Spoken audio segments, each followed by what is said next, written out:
Is it where we akin participate. to the, you know, that 144,000 that were basically set apart for the Lord, and they were singing the song of Moses in Revelation? Is it akin to that? Yeah, but the number is much bigger than that. The biblical numbers are symbolic. Yes, I agree. It could stand for completeness or something. Like, for example, the number 40 in the Bible is used to represent a long time.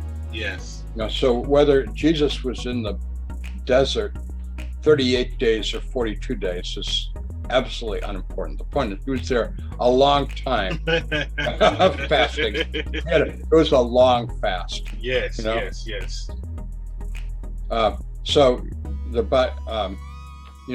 actually in the Old Testament and stuff, they didn't have a concept of millions, billions, zillions. I mean, their idea of big was thousands. They thought thousands was like their biggest concept of numbers. Now we have numbers, quadrillions, both in terms of large and small, that go way beyond anything they could have ever imagined.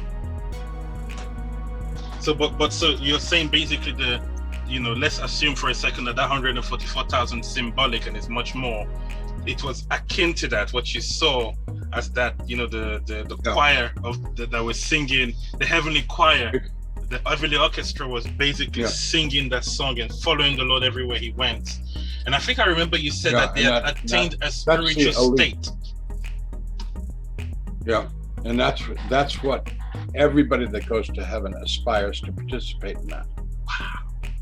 I thought this was interesting. I said, so what happens to someone when they go when they feel ready to go to the choir? Because to be part of that, you have to be perfect. Because when you go in the presence of the Lord, you have to be perfect. The Bible says that only the pure in heart will see God.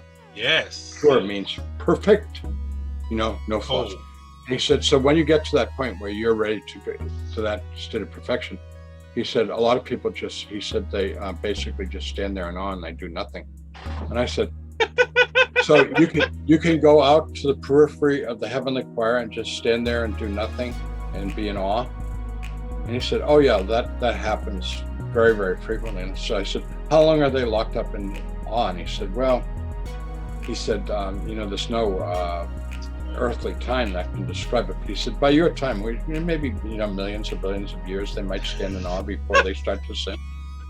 And I said, really? And he said, yeah. He said, the awe is pretty powerful. The awe is pretty powerful. And this leads me to something else, because, we talk, the fear of the Lord is the beginning of wisdom.